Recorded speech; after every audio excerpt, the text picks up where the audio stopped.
তোমাদের এই যে মূর্তিগুলো যার পূজা তোমরা করছো সব সময়, তোমরা যাওয়ার পরে আমি এগুলোর ব্যাপারে কৌশল অবলম্বন করব। সবাই যখন চলে গেলেন, ইব্রাহিম আলাইহিস সালাম তখন একা। আল্লাহ বলছেন ফাজআলাহুম জুযাযান ইল্লা কাবীরান লাহুম, তিনি সব মূর্তিগুলোকে ভেঙে ফেললেন।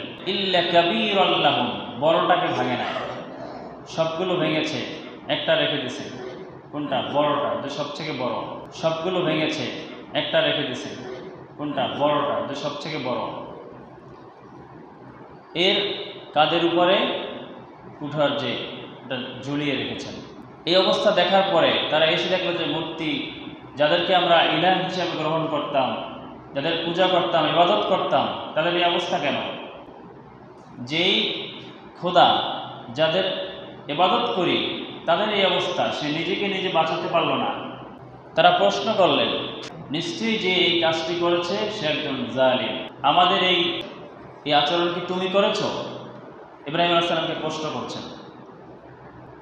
ইব্রাহিম আলাইহিস সালাম বললেন, ক্বালা বাল ফাআলাহু কাবীরুহুম, বরং এই যে বড়টা দাঁড়িয়ে আছে একে জিজ্ঞাসা করো।